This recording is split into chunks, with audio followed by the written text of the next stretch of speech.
টেলি এডুকেশ্যনৰ বিজ্ঞানৰ ক্লাছলৈ সবকে স্বাগতম জনাইছো। সো ষ্টুডেণ্টসকল তোমালোকে কোৱাচোন আমি যোৱা ক্লাছত কোনটো পাঠ পঢ়ি আছিলো? Very good. আমি প্ৰাকৃতিক সম্পদৰ বিষয়ে পঢ়িছিলো, হয়নে? সো তোমালোকে দুটামান উদাহৰণ দিয়াচোন প্ৰাকৃতিক সম্পদৰ। Very good. বায়ু, পানী, কয়লা, খাৰুৱা তেল সকলোবিলাক কি প্ৰাকৃতিক সম্পদ, হয়নে? কাৰণ আমি এইবোৰ সম্পদ ক'ৰ পৰা পাওঁ? প্ৰকৃতিৰ পৰা পাওঁ। তাৰপিছত আমি যোৱা ক্লাছত কি কৰিছিলো? তিনিটা মণ্ডলৰ বিষয়ে আলোচনা কৰিছিলো, হয়নে? কি কি আছিলে মণ্ডল কেইটা? Very good. বায়ুমণ্ডল, জলমণ্ডল আৰু স্থলমণ্ডল। এই তিনিওটা মণ্ডলত কি থাকে? এই তিনিওটা মণ্ডলতে জীৱই বসবাস কৰে, ন? সো এইকাৰণে গোটেই কেইটা মণ্ডলক একেলগে আমি কি বুলি কওঁ? জীৱমণ্ডল বুলি কওঁ, হয়নে? সো তোমালোকে কোৱাচোন আমি যোৱা ক্লাছত কি পঢ়িছিলো? বায়ুৰ কথা পঢ়িছিলো, হয়নে? বায়ুমণ্ডলত কি থাকে? বায়ু থাকে। আমাৰ সৌৰমণ্ডলত কেইটা গ্ৰহ আছে? আঠটা গ্ৰহ আছে। এই আঠটা গ্ৰহৰ ভিতৰত আমি অকল পৃথিৱীতে মানুহ, জীৱ-জন্তু সকলক বসবাস কৰিবলৈ সম্ভৱ হৈছে। কাৰণ অকল পৃথিৱীতে কি আছে? এই বায়ুমণ্ডল, জলমণ্ডল আৰু স্থলমণ্ডলটো ভালকে আছে কাৰণে আমি ক'ত বসবাস কৰো? পৃথিৱীত বসবাস কৰো। তাৰপিছত আমি আলোচনা কৰিছিলো বায়ুৰ বিষয়ে। বায়ু আমি খাদ্য আৰু পানী নোহোৱাকে এদিন দুদিনমান জীয়াই থাকিব পাৰিম, হয়নে? কিন্তু তোমালোকে উশাহ নলোৱাকে কিমান সময় থাকিব পাৰা? এদিন চাবাচোন তোমালোকে নাক আৰু মুখ যেতিয়া হাতেৰে চেপি ধৰিবা আৰু উশাহ নলবা তেতিয়া কিমান সময় থাকিব পাৰা চাবা। আমি বেছি সময় থাকিব নোৱাৰো উশাহ নলোৱাকে, হয়নে? সো বায়ুক আমি কি বুলি ক'ব পাৰো? বায়ুক আমি জীৱৰ প্ৰাণ বুলি কৈছিলো, হয়নে? কাৰণ আমি বায়ু নোহোৱাকে অলপ সময়ো জীয়াই থাকিব নোৱাৰি। তাৰপিছত আমি বায়ুয়ে আমাক সকলো কামত সহায় কৰে। আমাৰ উশাহত বায়ু লাগে। অক্সিজেন গেছ গ্ৰহণ কৰো উশাহত। আৰু এই অক্সিজেন গেছে আমাৰ খাদ্যক কি কৰে? জাৰণ কৰি আমাক শক্তি যোগান ধৰে। তাৰপিছত উদ্ভিদে কি কৰে? সালোক সংশ্লেষণত কাৰ্বন ডাই অক্সাইড গেছ লয়। কাৰ্বন ডাই অক্সাইড লগত মিলি পেলাই পানী আৰু পত্ৰসৰিত সূৰ্যৰ ৰশ্মিত মিলি পেলাই সিহঁতি কি কৰে? খাদ্য প্ৰস্তুত কৰে। সো বায়ু নোহোৱাকে উদ্ভিদো জীয়াই থাকিব নোৱাৰিব আৰু উদ্ভিদ নাথাকিলে আমিও জীয়াই থাকিব নোৱাৰিম। কাৰণ আমি প্ৰত্যক্ষ আৰু পৰোক্ষ ভাৱে কি কৰো? উদ্ভিদৰ ওপৰতে নিৰ্ভৰশীল, ন? খাদ্যৰ কাৰণে। তাৰ পিছত আমি কি দেখিছিলো? বায়ুক আমি কি কৰো?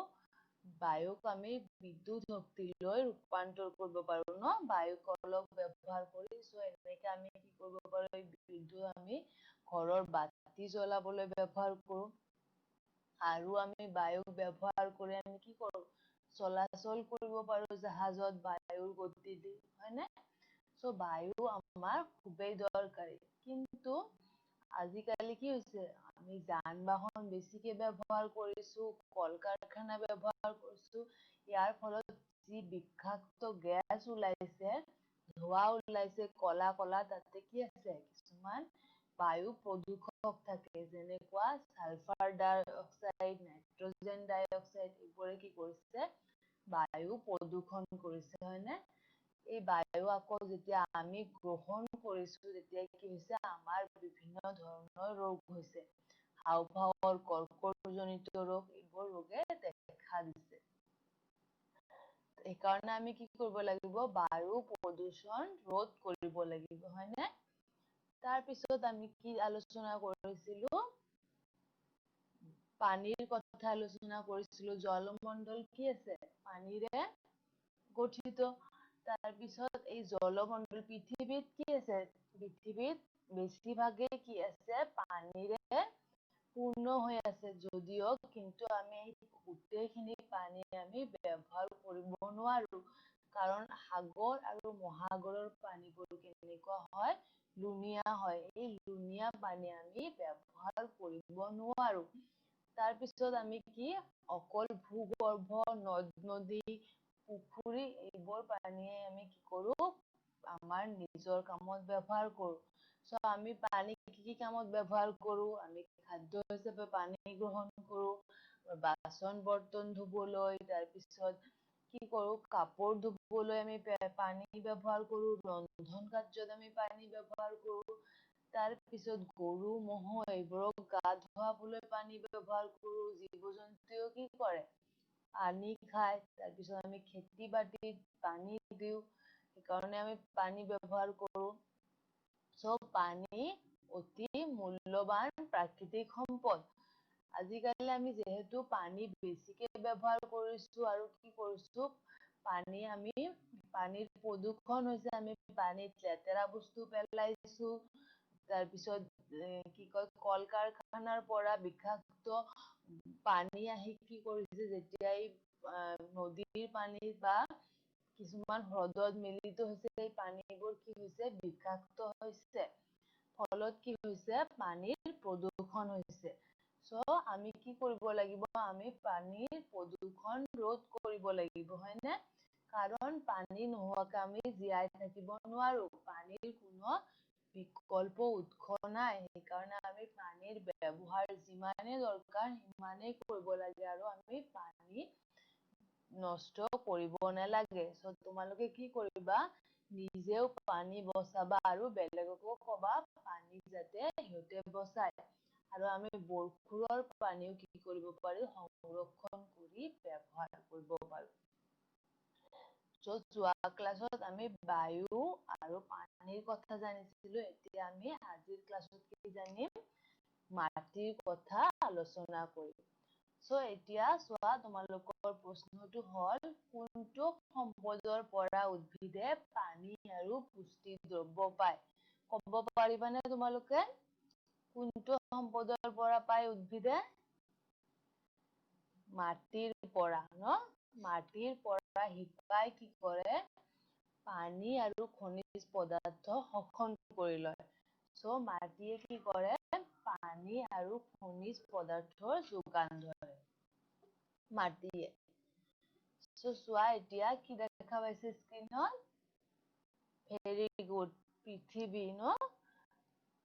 এতিয়া চোৱা, আমাৰ পৃথিৱীৰ যে উপৰিভাগ স্থল মণ্ডলৰ, এই উপৰিভাগ কিহেৰে গঠিত? মাটিৰে গঠিত। চোৱা, পৃথিৱীৰ খোলাটোৰ উপৰিভাগ হৈছে মাটি, মানে পৃথিৱীৰ পৃষ্ঠৰ উপৰিভাগ কি হয়, মাটিৰে গঠিত। এতিয়া আমি চোৱা, মাটিৰ বিভিন্ন ধৰণৰ তৰপ দেখা পাইছো, হয়নে? চ' চবতকে ওপৰৰ তৰপটো চোৱা, অকমান কেনেকুৱা ডাঠ ৰঙৰ, এই তৰপটোক কি বুলি কৈছে, মাটিৰ বহিস্থল। মনত ৰাখিবা তোমালোকে, ওপৰৰ তৰপটোক কি বুলি কৈছে, মাটিৰ বহিস্থল। তাৰপিছত মাজৰ অকমান মুগা ৰঙৰ মাটিখিনিক কি বুলি কৈছে, উপমাটি বুলি কৈছে। আৰু চবতকে তলৰ স্তৰটোক কি বুলি কৈছে, শিলস্তৰ বুলি কৈছে। কাৰণ চবতকে তলত কি থাকে, সৰু সৰু শিলৰ টুকুৰাৰে গঠিত হৈ আছে। এই শিলবোৰ কি হয়, পুৰা ভাঙি যোৱা নাই। চ' ওপৰৰ তৰফটো কি, মাটিৰ বহিস্থল, তাৰ পিছৰটো উপমাটি, আৰু একদম তলত কি থাকে, শিলস্তৰ থাকে মাটিৰ। চ' মাটি তিনিটা তৰপেৰে গঠিত।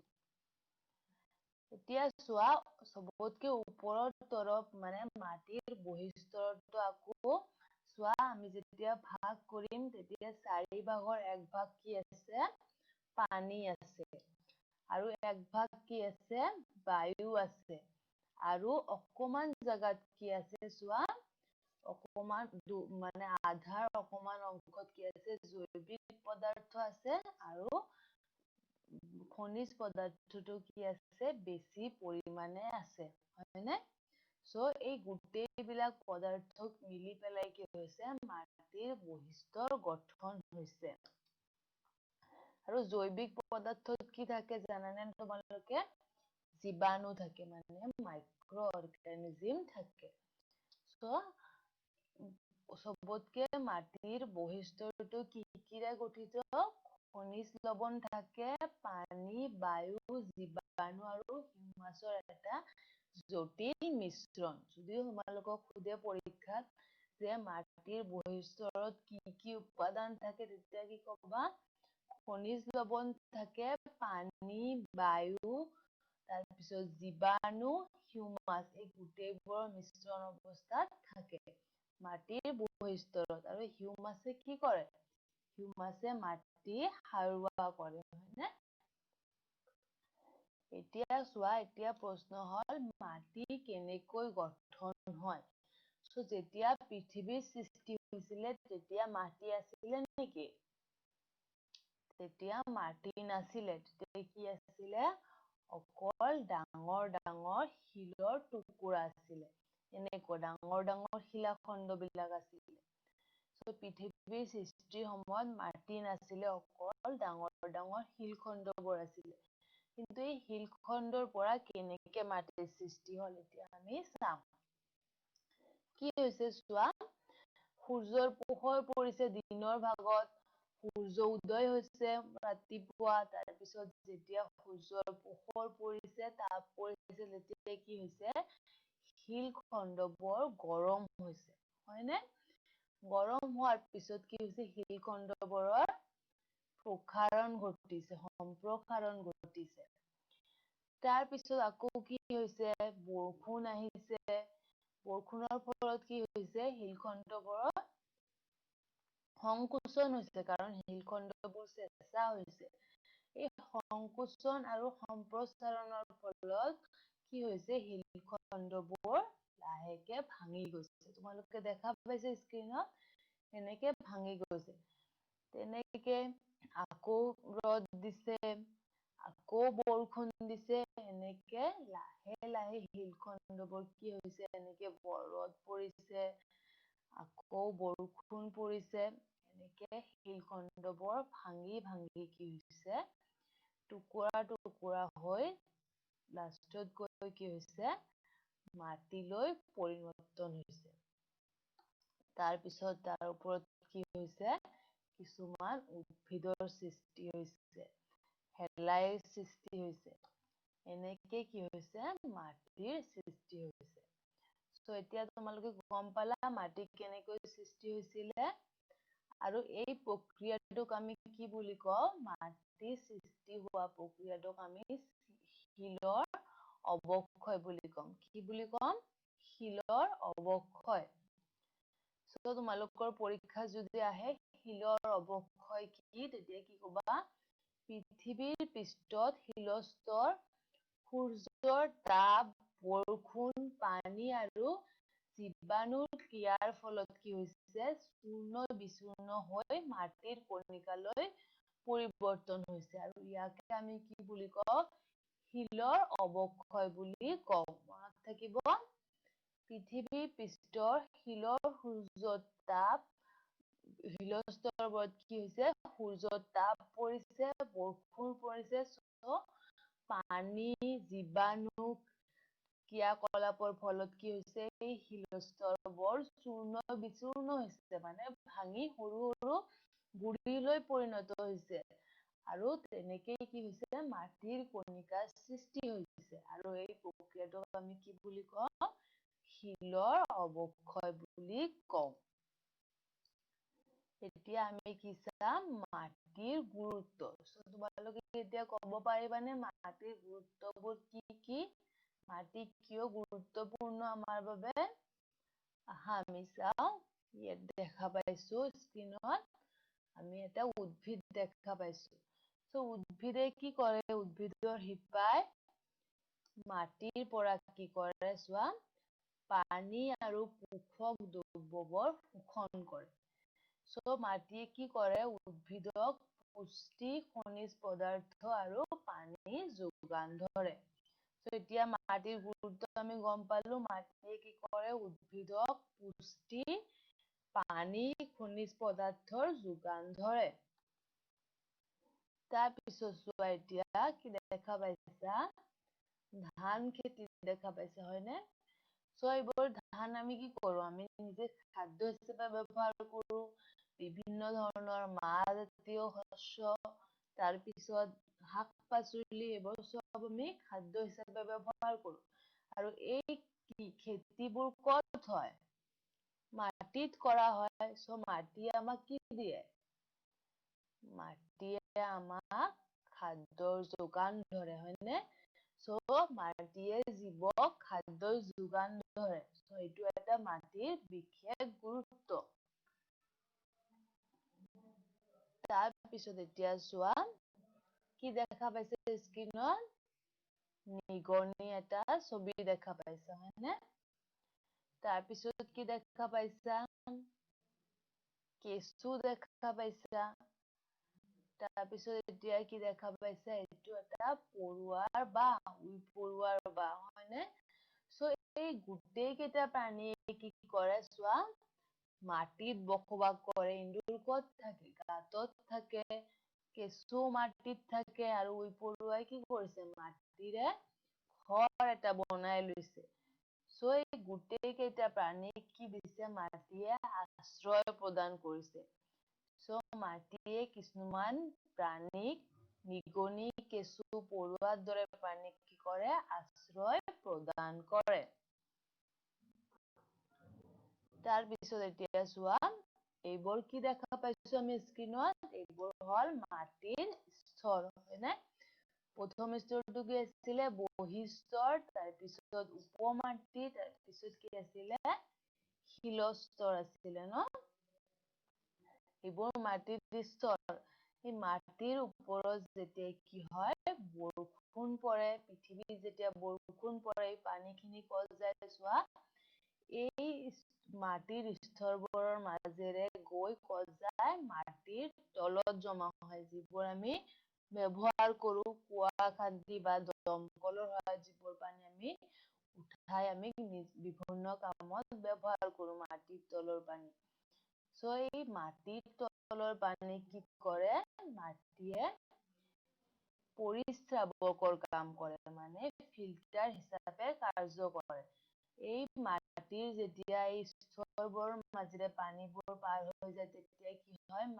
পানীৰ পৰিস্ৰাৱন হয়। পানীৰ যিবোৰ অলাগতিয়াল পদাৰ্থ থাকে, এইবোৰ কি হয়? এই মাটিৰ তৰফবোৰত থাকি যায় আৰু তলত কি হয়? পৰিষ্কাৰ পানীবোৰ জমা হয়। আমি কি দেখা পালো? মাটিয়ে কি কৰে? প্ৰাকৃতিক পৰিস্ৰাৱকৰ কাম কৰে। এতিয়া তোমালোকৰ বাবে এটা MCQ প্ৰশ্ন আছে। চবে তোমালোকে কি কৰা? ক্লিকাৰ ডিভাইচটো হাতত লৈ লোৱা। মই প্ৰশ্নটো পঢ়ি দিম আৰু তোমালোকে শুদ্ধ উত্তৰটোত ৰাইট ক্লিক কৰিবা। শুদ্ধ উত্তৰটোত ক্লিক কৰিবা। এতিয়া মই প্ৰশ্নটো পঢ়ি দিছো। প্ৰশ্নটো হ'ল, শিলৰ অৱক্ষয়ৰ ফলত ডেছৰ সৃষ্টি হয়? অপচন A পানী, অপচন B মাটি, অপচন C A আৰু B দুয়ো, অপচন D এটাও নহয়। তোমালোকে যোনটো শুদ্ধ বুলি ভাবিছা, ক্লিকাৰ ডিভাইচ লোৱা আৰু শুদ্ধ উত্তৰটো ক্লিক কৰা। এতিয়া তোমালোকৰ সময় আৰম্ভ হৈছে। খুবেই সহজ প্ৰশ্ন। তোমালোকে ক্লিকাৰ ডিভাইচটো হাতত লৈ লোৱা আৰু শুদ্ধ উত্তৰটোত ক্লিক কৰা।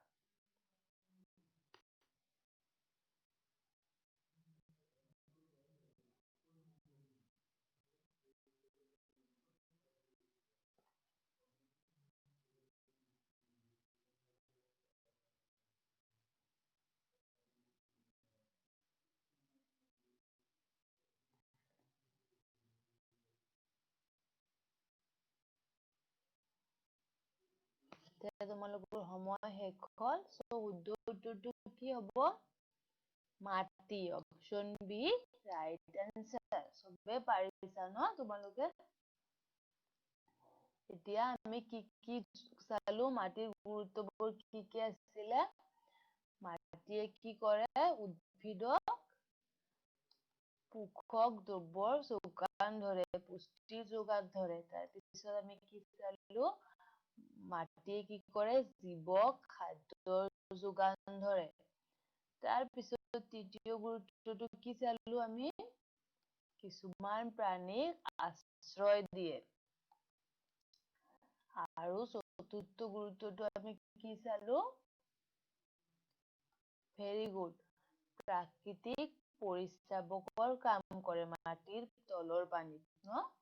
So, মাটিৰ গুৰুত্ব 4টা মনত ৰাখিবা। মাটিয়ে উদ্ভিদক পুষ্টিৰ যোগান ধৰে, জীৱ-জন্তু আৰু উদ্ভিদক খাদ্য যোগান ধৰে, জীৱ-জন্তুক আশ্ৰয় দিয়ে আৰু প্ৰাকৃতিক ফিল্টাৰ হিচাপে কাম কৰে। এতিয়া চোৱা, আমি যেতিয়া কি কৰো, খেতি কৰো, তাৰ আগত আমি কি কৰো? হাল বোৱাও, হয়নে? ইয়াতে চোৱা, নাঙল আৰু গৰুৰে কি কৰিছে? খেতি পথাৰত হাল বোৱাই আছে। তাৰপিছত আমি কি কৰো? তাৰপিছত আমি বীজ সিঁচো, হয়নে? বীজ ছিটাই আছে। তাৰপিছত কি কৰো আমি? জলসিঞ্চন কৰো, পানী দিও পথাৰত। পানী নোহোৱাকে হ'ব নেকি বীজৰ অংকুৰণ? নহয়। সেইকাৰণে পানী দিব লাগে। তাৰপিছত কি দিছে চোৱা, সাৰ ব্যৱহাৰ কৰিছে। কৰাৰ পিছত কি হৈছে, চাইছে যে চোৱা, মানুহজনে কি কৰিছে? গালত হাত দি পিনে বহি আছে। কিয় বহি আছে? কাৰণ কি হৈছে, ভালদৰে খেতিত লাভ হোৱা নাই, মানে ভালদৰে খেতিটো হোৱা নাই। চোৱা, খেতি পথাৰটো খালী হৈ আছে। সেইকাৰণে কি কৰিছে, মানুহ এজনে ভাবি আছে যে কিয় হৈছে? সেইকাৰণে কি কৰিছে, মানুহজনে মাটিৰ পৰীক্ষা কৰিবলৈ কৈ গৈছে। মাটি পৰীক্ষণৰ গৱেষণাগাৰত গৈছে। কিয় ভালদৰে ফল পোৱা নাই খেতিৰ? কাৰণ বহুত কষ্ট কৰিছে খেতি কৰিবলৈ। তাৰপিছত মাটি দি থৈ আহিছে পৰীক্ষাৰ কাৰণে। তাৰপিছত দুদিন পিছত যেতিয়া কি কৰিছে, ৰিপৰ্টটো ল'বলৈ গৈছে, চোৱা, তেতিয়া কি দেখা পাইছে চোৱা ৰিপৰ্টটোত? আহা আমি চাওঁ, কি হ'ল ৰিপৰ্টটো? মাটি পৰীক্ষণৰ ফলাফল এতিয়া চাম আমি, কি হ'ল? কিয় ভালদৰে খেতি হোৱা নাই? চোৱা, প্ৰথম ইয়াতে কি আছে? এটা তালিকা আছে, তালিকাত কি দিয়া আছে? পুষ্টি। কি কি পুষ্টি থাকে মাটিত? এই পুষ্টিৰ নামবোৰ দিয়া আছে। Nitrogen, phosphorus, potassium, calcium. তাৰপিছত দ্বিতীয়ত দিয়া আছে মাটি পৰীক্ষণৰ স্তৰ। আৰু তৃতীয়টোত দিয়া আছে মাটিৰ গাঁথনি। চোৱা, নাইট্ৰজেন কি আছে মাটিত? অতিৰিক্ত আছে। ফচফৰাছৰ পৰিমাণ কি আছে? বহুত বেছি আছে। পটাছিয়ামৰ পৰিমাণ কি আছে? বহুত বেছি আছে। কিন্তু চোৱা, কেলছিয়ামৰ পৰিমাণ কি আছে? বহুত কম আছে। মেগনেছিয়ামৰ পৰিমাণো কি আছে? বহুত কম আছে। ছালফাৰ নাই, আইৰণ আৰু মেংগানিজ নাইয়ে। আৰু মাটিৰ গাঁথনিটো চোৱা, মাটিৰ গাঁথনি মানে মাটিৰ বৈশিষ্ট্যটো নাই। চোৱা, এই পুষ্টি দ্ৰব্যবোৰ বা পুষ্টিবোৰ, খনিজ পদাৰ্থবোৰ কি হৈছে? ভালদৰে নাই, মানে যিমান দৰকাৰ সিমান পৰিমাণে নাই। সেইকাৰণে কি হৈছে? চোৱা, মাটিৰ গাঁথনি কি হৈছে? উপমাটিৰ গাঁথনি। মানে মাটিৰ বৈশিষ্ট্যখিনি নাই, সাৰুৱা মাটিখিনি নাই। চ' মাটিৰ গুণৰ কি হৈছে? অৱনতি ঘটিছে। সেইকাৰণে ভালদৰে খেতিৰ ফল পোৱা নাই। মানে ভালদৰে খেতি-বাতি হোৱা নাই। সেইকাৰণে এনেকুৱা ধৰণৰ মাটিক আমি কি বুলি কওঁ? উৎপাদনহীন মাটি বুলি কওঁ। যিবোৰ মাটিত এই পুষ্টি দ্ৰব্যবোৰ সঠিক পৰিমাণৰ নাথাকে, এনেকুৱা মাটিক আমি কি বুলি কওঁ? উৎপাদনহীন মাটি। চোৱা কি কৰিছে, সাৰৰ ব্যৱহাৰ কৰি আছে, হয়নে? এই সাৰৰ ব্যৱহাৰবোৰ কি হয়? অতিৰিক্ত পৰিমাণে যেতিয়া কৰা হয়, তেতিয়া কি হয়? মাটিৰ প্ৰদূষণ হয়। ৰাসায়নিক সাৰৰ অতিৰিক্ত ব্যৱহাৰে কি কৰে? মাটি প্ৰদূষণ কৰে। আৰু কিহৰ কাৰণে হৈছে চোৱা? কি হৈছে এইবোৰ? যেতিয়া জলসিঞ্চন, অতিৰিক্ত পৰিমাণে জলসিঞ্চন কৰিছে, তেতিয়া কি হৈছে? পানী জমা হৈ আছে খেতি পথাৰত। আৰু কি হৈছে? এই জলাবন্ধৰ কাৰণে কি হৈছে? মাটিৰ গুণৰ অৱনতি ঘটিছে। চোৱা, ভালদৰে শস্যবোৰ হোৱা নাই।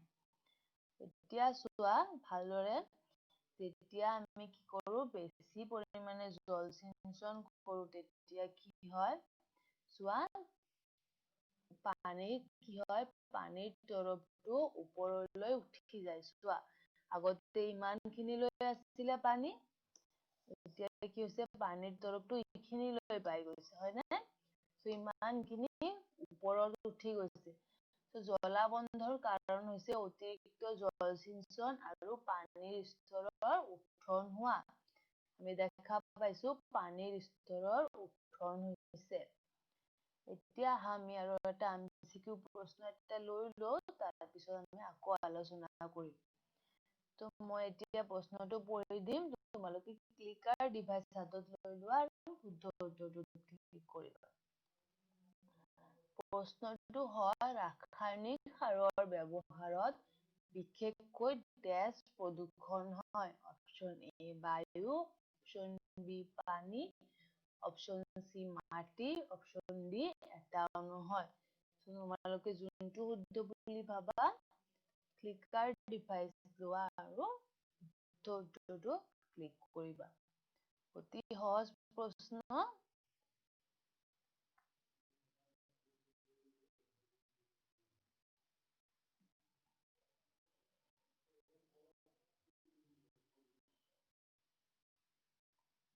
চবে পাৰিবা তোমালোকে, অতি সহজ প্ৰশ্ন হয়। ক্লিকাৰ ডিভাইচত শুদ্ধ উত্তৰটো ক্লিক কৰিবা।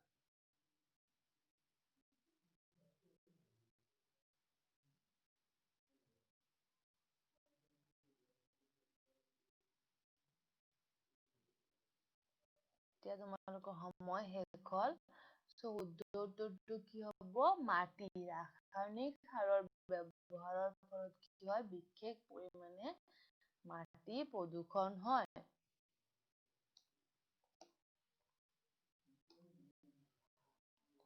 এতিয়া চোৱা, যেতিয়া এনেকুৱাকে পানীৰ স্তৰটো যেতিয়া বৃদ্ধি পাইছিলে, তেতিয়া চোৱা মাটিত কি থাকে? কিছুমান লৱণ থাকে। ইয়াতে চাইছা তোমালোকে বগা বগা, এইবোৰ হ'ল লৱণ। কি হৈছে চোৱা, আগতে কি আছিলে? পানীৰ স্তৰটো তলত আছিলে। তাৰপিছত যেতিয়া জলাবন্ধ হ'ল, তেতিয়া কি হ'ল? মাটিৰ স্তৰৰ উত্থন হৈছে। তেতিয়া এই পানীৰ স্তৰৰ উত্থন হৈছে, তেতিয়া এই পানীৰ লগত কি হৈছে? চোৱা, বগা বগা ওপৰত কি দেখা পাইছে? এই লৱণবোৰ পানীৰ লগত ওপৰত উঠি গৈছে।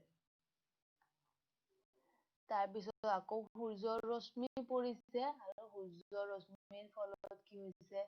পানীবোৰ শোষণ হৈছে, পানী বাষ্পীভূত হৈছে, হয়নে?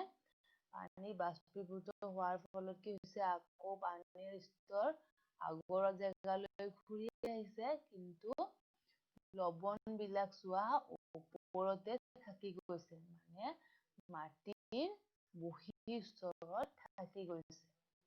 আৰু এই লৱণৰ ফলত কি হৈছে? মাটিৰ গুণাগুণৰ অৱনতি ঘটিছে। এই প্ৰক্ৰিয়াটোক আমি কি বুলি কওঁ? চেলাইনাইজেশ্যন বুলি কওঁ। কি কওঁ? চেলাইনাইজেশ্যন। তো চেলাইনাইজেশ্যন কি হয়?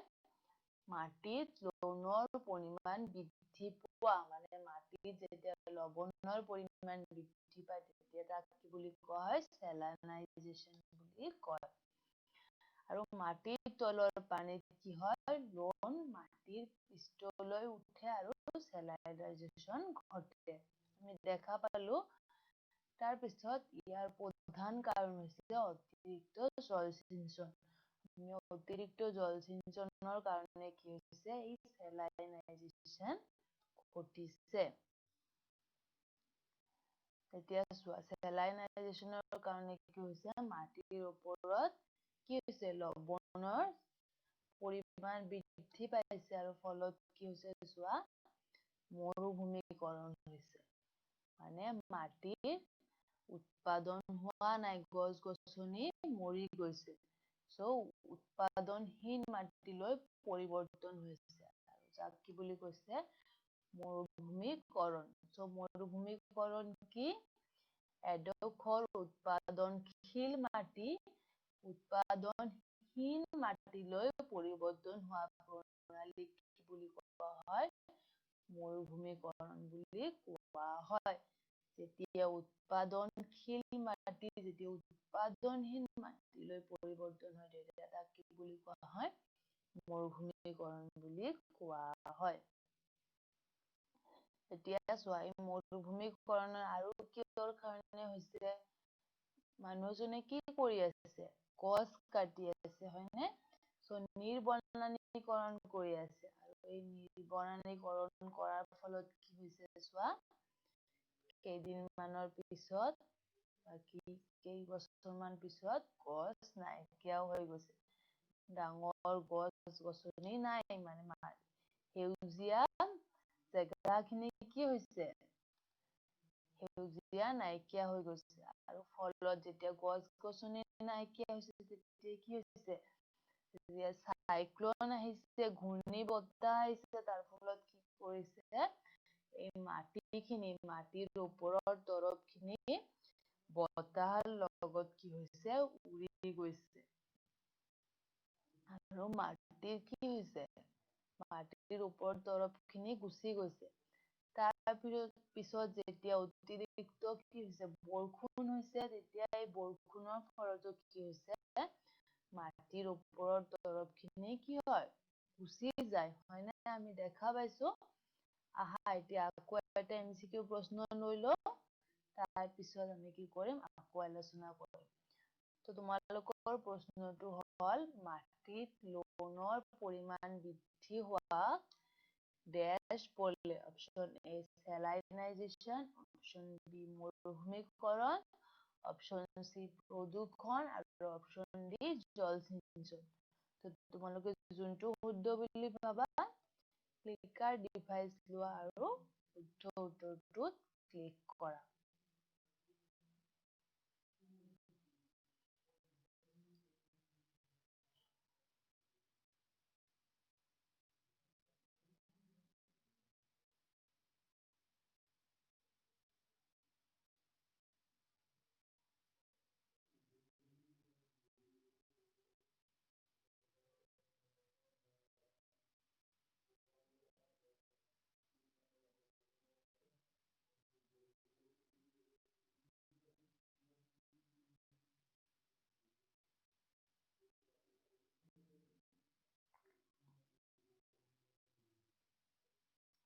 তোমালোকৰ সময় শেষ হৈছে। শুদ্ধ উত্তৰ কি হ'ব? অপশ্যন এ চেলাইনাইজেশ্যন, ন?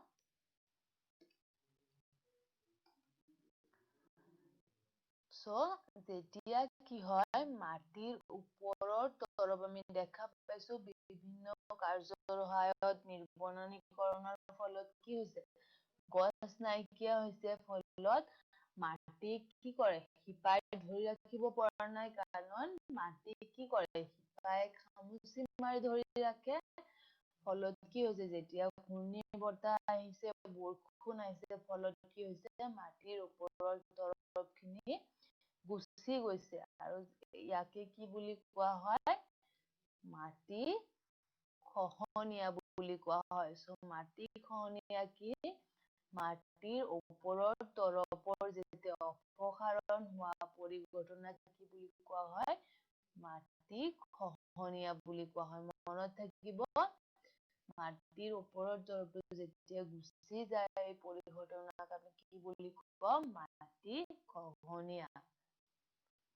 আৰু এই মাটি খহনীয়া কাৰণবোৰ কি হয়? কিহৰ কাৰণে হয়? অধিক চৰণীয়া, যেতিয়া অধিক পৰিমাণৰ কি হয়, জীৱ-জন্তু আৰু মানুহ যেতিয়া এই মাটিৰ ওপৰত গৈ থাকে তেতিয়া কি হয়? মাটিৰ গাঁথনিটো ঢিলা হয়, ফলত কি হয়? মাটি খহনীয়া হয়। তাৰপিছত দ্বিতীয়টো হ'ল নিৰ্বনানীকৰণ। যেতিয়া আমি গছ অতিৰিক্ত পৰিমাণে কাটো তেতিয়া কি হয়? ইয়াৰ ফলত মাটি খহনীয়া হ'ব পাৰে, কাৰণ মাটিক ধৰি ৰাখিব নোৱাৰে। শিপাই আগতে কি কৰে? মাটিক ধৰি ৰাখে। শিপা যেতিয়া নাথাকিব, গছ যেতিয়া নাথাকিব, তেতিয়া মাটিক ধৰি ৰাখিব নোৱাৰিব। তাৰপিছত ধুমুহা, যেতিয়া ধুমুহা আহে তেতিয়া কি হয়? তেতিয়া এই মাটিৰ ওপৰত তৰপখিনি কি কৰে? ধুমুহাৰ লগত উঠাই লৈ যায়। ধুমুহাৰ ফলতো কি হয়? মাটি খহনীয়া হয়। তাৰপিছত কি হয়? বানপানী, যেতিয়া বানপানী আহে তেতিয়া কি হয়? পানীৰ লগত কি কৰে? মাটিক উঠুৱাই লৈ যায়, আৰু ফলত কি হয়? মাটিৰ খহনীয়া হয়। আৰু কি হয়? চোৱা, উৎপাদনহীন মাটি কেনেকে প্ৰস্তুত হয়? কিয় হয় উৎপাদনহীন মাটি? প্ৰথম কাৰণটো আমি কি চাইছো? মাটি খহনীয়া। মাটি খহনীয়াৰ ফলত কি হয়? উৎপাদনহীন মাটিলৈ পৰিৱৰ্তন হয়। আগতে উৎপাদনশীল মাটি থাকে।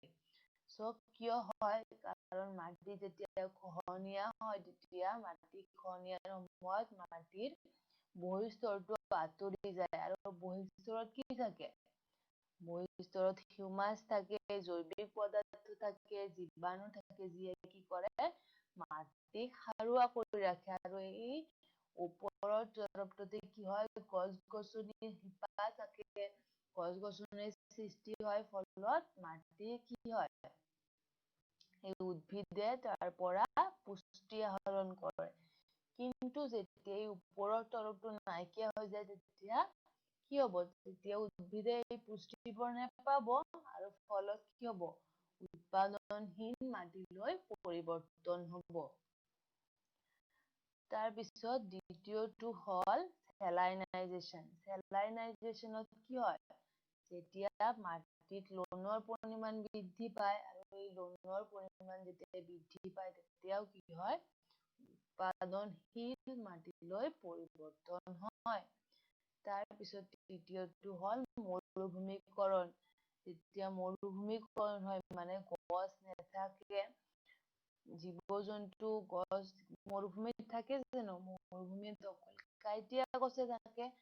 যেতিয়া এই মৰুভূমিকৰণ হয় বা গছ-গছনি নাইকিয়া হৈ যায় তেতিয়াও কি হয়? মাটিখিনি উৎপাদনহীন মাটি হয়।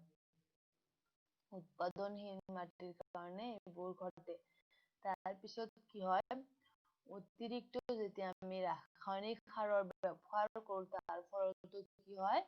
মাটিত উৎপাদনশীলতা কমি যায়। উৎপাদনশীলতা কমি যায়, ফলত উৎপাদনহীন হৈ যায় মাটি। তাৰপিছত লাষ্টৰটো কি চালো আমি? জলাবদ্ধ। যেতিয়া এই জলাবদ্ধ হয় তেতিয়া কি হয়? মাটিত পানী জমা হৈ থাকে, ফলত খেতি-বাতি ভালদৰে নহয়। ফলত কি হয়? মাটি উৎপাদনহীন মাটিলৈ পৰিৱৰ্তন হয়। আৰু এনেকুৱা মাটিত কি হয়? খেতি-বাতি বা গছ-গছনি নহয়। So এইবোৰ হ'ল উৎপাদনহীন মাটি হোৱাৰ কাৰণ।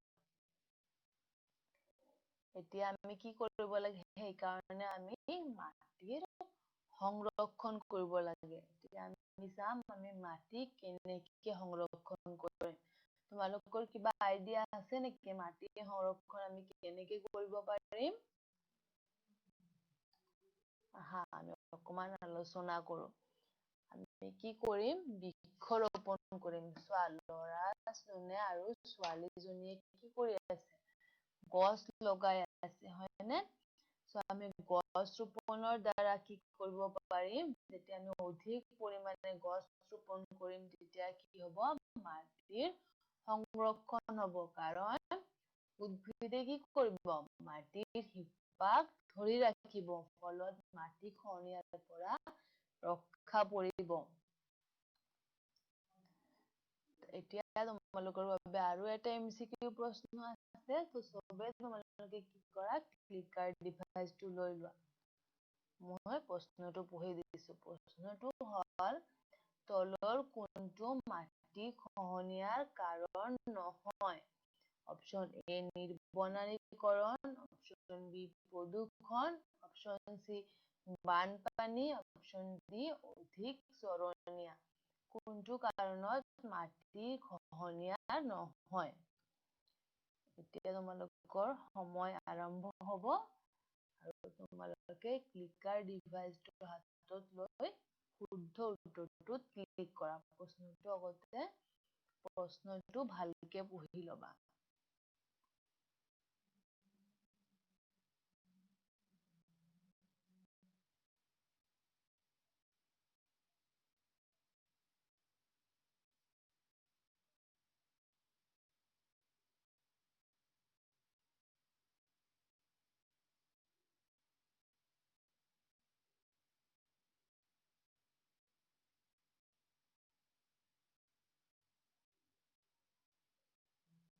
এতিয়া তোমালোকৰ সময় শেষ হ'ল। শুদ্ধ উত্তৰটো কি হ'ব? প্ৰদূষণ ন? Option B right answer. এতিয়া চোৱা, আৰু কিহৰ কাৰণে কেনেকে মাটি সংৰক্ষণ কৰিব পাৰি? আমি মাটিত কি ব্যৱহাৰ কৰো? ৰাসায়নিক সাৰ আৰু কীটনাশক ব্যৱহাৰ কৰো। আৰু যাৰ ফলত কি হয়? মাটি প্ৰদূষণ হয়। আৰু এইবোৰ ব্যৱহাৰ নকৰাকে আমি কি কৰিব পাৰিম? এইবোৰ ব্যৱহাৰ আমি কি কৰিব পাৰিম? কম কৰিব লাগিব বা নোহোৱা কৰিব লাগিব। তেতিয়া আমি কি কৰিব পাৰিম? মাটিৰ সংৰক্ষণ কৰিব পাৰিম। কীটনাশক আৰু সাৰৰ ব্যৱহাৰ কি কৰিব লাগিব? কম কৰিব লাগিব। তাৰপিছত আৰু কি কৰিব লাগিব? আমি জৈৱিক সাৰ ব্যৱহাৰ কৰিব লাগিব, পচন সাৰ ব্যৱহাৰ কৰিব লাগিব। চোৱা, এইবোৰ হ'ল প্ৰথম চিত্ৰত কি আছে? পচন সাৰ। আৰু দ্বিতীয় চিত্ৰত কি আছে? কেঁচুমতা সাৰ। আমি ৰাসায়নিক সাৰৰ পৰিৱৰ্তে আমি কি ব্যৱহাৰ কৰিম? জৈৱিক সাৰ ব্যৱহাৰ কৰিম। পচন সাৰ, কেঁচুমতা সাৰ। এইবোৰ সাৰ ব্যৱহাৰ কৰি আমি কি কৰিব পাৰিম? মাটি সংৰক্ষণ কৰিব পাৰিম। মাটিৰ সংৰক্ষণ আমি তিনিটা কাৰণ পালো। প্ৰথমটো পালো গছৰ ৰোপণ বা বৃক্ষৰোপণ। দ্বিতীয়টো কি পালো? Very good. ৰাসায়নিক আৰু কীটনাশক সাৰৰ ব্যৱহাৰ কি কৰিব লাগিব? কম কৰিব লাগিব। আৰু তৃতীয়টো কি পালো? জৈৱিক সাৰৰ ব্যৱহাৰ কৰিব লাগিব। ইয়াৰ পৰিৱৰ্তে আমি ৰাসায়নিক সাৰৰ পৰিৱৰ্তে কি কৰিম? জৈৱিক সাৰৰ ব্যৱহাৰ কৰিম। তেতিয়াহে আমি কি কৰিব পাৰিম? মাটি সংৰক্ষণ কৰিব পাৰিম। মনত থাকিব, তোমালোকে কি কৰিবা? মাটি সংৰক্ষণৰ কাৰণে গছ ৰোপণ কৰিবা, কীটনাশক আৰু ৰাসায়নিক সাৰৰ ব্যৱহাৰ কম কৰিবা, আৰু কি কৰিবা? তাৰ পৰিৱৰ্তে জৈৱিক সাৰৰ ব্যৱহাৰ কৰিবা। আৰু বেলেগকো কবা। তেতিয়াহে কি হ'ব? মাটি সংৰক্ষণ হ'ব আমাৰ। এতিয়া আৰু এটা MCQ প্ৰশ্ন আছে। আৰু প্ৰশ্নটো মই এতিয়া পঢ়ি দিম আৰু তোমালোকে শুদ্ধ উত্তৰটোত ক্লিক কৰিবা। প্ৰশ্নটো হ'ল, তলত দিয়া কোনকেইটা মাটি সংৰক্ষণৰ উপায়? অপশ্যন এ বৃক্ষৰোপণ, অপশ্যন বি কীটনাশক সাৰৰ ব্যৱহাৰ কমোৱা, অপশ্যন চি জৈৱিক সাৰৰ ব্যৱহাৰ, অপশ্যন ডি গোটেই কেইটা। তোমালোকে যোনটো শুদ্ধ বুলি ভাবা ক্লিকাৰ ডিভাইচটো আৰু শুদ্ধ উত্তৰটোত ক্লিক কৰা।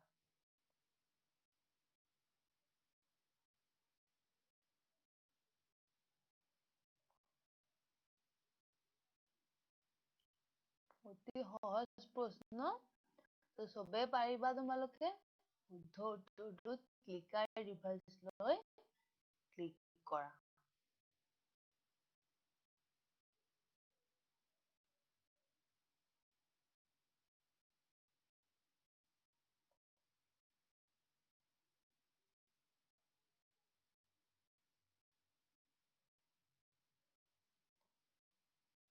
এতিয়া তোমালোকৰ সময় শেষ হ'ল, শুদ্ধ উত্তৰটো কি হ'ব? শুদ্ধ উত্তৰ অপশ্যন ডি ন?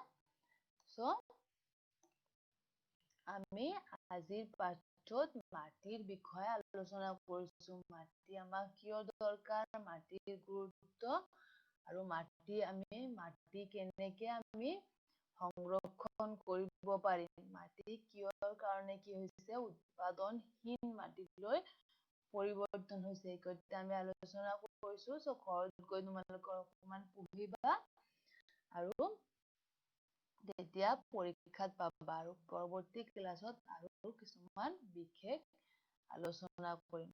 আজিলৈ মই ইমানতে সামৰণি মাৰিছো। ধন্যবাদ।